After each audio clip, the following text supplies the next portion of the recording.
Hoje, na entrevista do dia com Maria Lídia Flandoli, a análise dos efeitos da prisão do ex-tesoureiro do PT sobre a crise política. E quem analisa a defensiva do governo contra o vigor da oposição é o cientista político Vitor Marchetti, professor da Universidade Federal do ABC. Obrigada, professor. Eu que agradeço. Professor, a presidente Dilma, em meio a esse clima de crise política, faz o que pode para tentar reverter, né, a animosidade. Mas o interessante é que, dentre as muitas medidas que ela tem tomado, o que se fala é que ela se coloca refém. Se colocou refém do PMDB, passando para Michel Temer a articulação política, se colocou refém até do ministro Levi. Então, são os muitos comentários. Disseram até que já houve a cassação branca, impeachment para quê? E a minha pergunta, tudo isso faz sentido? Olha, tem muita gente dizendo que nós estamos vivendo um período parlamentarista, né? Também. Quer dizer, que o parlamento tem assumido ali uma liderança, fundamentalmente pelo Eduardo Cunha, colocando uma agenda que é uma agenda até estranha à tradição do PT. Vamos pegar o PL da terceirização, a questão da redução da maioridade penal. Quer dizer, a gente tem no Brasil uma tradição de que o Executivo comanda a pauta do Congresso. O que a gente tem assistido nos últimos meses é que o Congresso tem colocado uma pauta própria, e um Congresso com um perfil mais conservador, que a gente viu aí com o perfil dos eleitos nas últimas eleições, era natural que colocasse uma pauta com temas mais conservadores de fato. Veja, o que acontece com a presidenta Dilma é que ela de fato perdeu legitimidade, uma legitimidade que ela nas urnas já tinha sido fragilizada, quer dizer, a diferença do primeiro e segundo colocado era muito baixa, ela precisava sinalizar para a sua base, para a sua militância. A gente precisa lembrar o contexto das eleições da Dilma.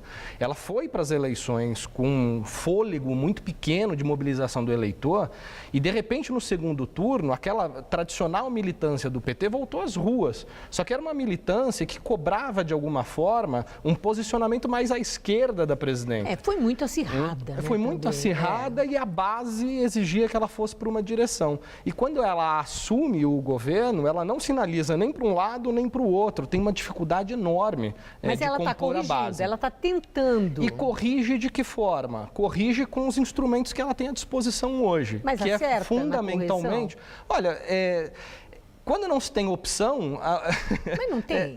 Ela poderia partir para o enfrentamento articulação do Congresso. Política na mão do vice-presidente da República, do PMDB, que é aliado daquele que está fazendo da presidente da República gato e sapato no Congresso. Pois é, a aliança com o espaço dado para o vice-presidente, para o Michel Temer, é talvez uma maneira, uma forma de enfraquecer um pouco o poder do Eduardo Cunha. É esquisito dizer isso, porque estamos falando de dois atores políticos de um mesmo partido, mas eles representam alas e agendas muito distintas dentro do PMDB. Então, eu vejo como acertado, de fato, que a articulação política tenha ido para o Michel Temer, nessas circunstâncias de que não tinha muito o que fazer. Agora, hoje, nós vimos agora há pouco, aqui no Jornal da Gazeta, essa decisão da presidente Dilma ter sancionado, né, a triplicação do orçamento para o fundo partidário, quer dizer, um afago aos parlamentares do Congresso, mas num momento em que isso também adquire soa como uma grande contradição. Na hora em que ela quer aprovar um ajuste fiscal, que é remédio amargo, que vai fazer o país apertar o cinto. Todo mundo que está de olho no governo Dilma sabe que vai sofrer essas consequências, que esse momento vai ser difícil. Aí ela triplica esse orçamento. Na hora que ela tira dinheiro da educação, ela triplica esse orçamento. A presidente acerta em ficar bem com a base parlamentar desta forma? Esse assunto é um tanto quanto espinhoso e fácil de se escorregar nele. Porque, veja, primeiro, foi o parlamento que colocou a triplicação do fundo partidário. E claro, ela não tinha ali cacife político para bancar um veto. E mesmo que tivesse, eu acho que dificilmente ela conseguiria manter uma boa relação com o Congresso. Então, o orçamento original não ampliava em 3 vezes o fundo partidário. Isso foi uma decisão do Congresso. Agora, ele é espinhoso porque, veja, é paradoxal que no momento em que a gente discute que um dos principais problemas do sistema político brasileiro, do sistema partidário, é o financiamento de campanha, né, Caixa 2, desde a história do mensalão, neste momento nós estamos apontando para uma direção de ampliar o financiamento público, né, como se justificou essa triplicação, que poderia ser uma medida de minimizar o papel dessas empresas, o papel da iniciativa privada no financiamento de campanha. A hora é péssima, é a pior possível, mas é por isso que eu digo que é espinhoso. Essa poderia ser vista numa outra conjuntura como uma medida positiva no sentido de ir em direção a minimizar a corrupção no financiamento de campanha. Agora, o momento dá um sinal invertido, porque é um momento de contenção de despesas, é um momento em que o país, de fato, vai viver momentos inflacionários um pouco mais altos, as contas públicas precisam ser reajustadas.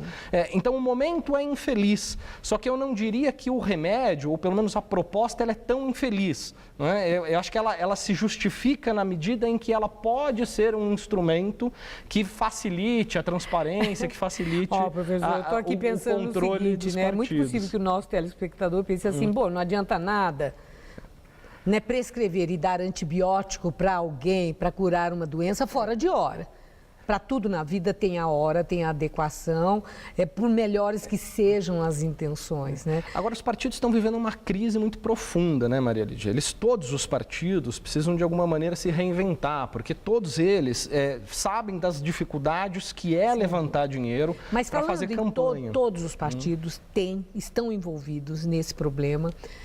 Para muita gente através da reforma política que vai se conseguir, de alguma forma, um saneamento nisso que se transformou numa praga da corrupção. Mas eu quero numa questão mais pontual, a prisão do tesoureiro do PT, o João Vacari Neto. Que significado que isso tem para essa questão, né, do financiamento dos partidos, das campanhas, dessa promiscuidade público-privado, essa dinheirama de milhões, de bilhões, que fica se falando nisso como se não fosse nada, né? E para a crise política e para a própria presidente Dilma. Eu acho que, primeiro, olhando para o PT, eu acho que ficou mais do que evidente que já passou da hora do PT parar com a síndrome de avestruz. Quer dizer, enfiar a cabeça debaixo da terra e fingir que nada está acontecendo. É um absurdo que o tesoureiro tenha sido preso enquanto tesoureiro, que o partido não tenha tomado uma medida preventiva antes da sua prisão. Quer dizer, isso já estava colocado, ele já estava na berlinda.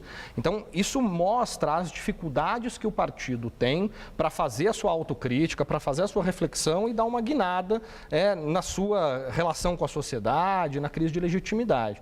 Agora, isso mostra o quanto todos os partidos políticos, que se você pegar as contas aprovadas nas justiças eleitorais sobre todas as contas dos partidos, há problemas que são problemas muito profundos e que são uma ponta do iceberg da crise de legitimidade dos partidos junto à sociedade.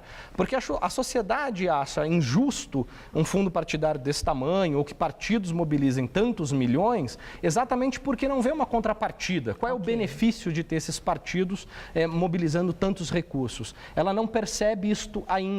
A gente espera, e democracias dependem de partidos, que uma hora os partidos se ajustem e voltem a prestar algum tipo de conta para a sociedade em serviços e sejam melhor avaliados. Todas as democracias dependem de partidos. Não existe democracia sem partidos. Muito obrigada, professor, por seus esclarecimentos. Obrigado. Uma boa noite. Obrigado.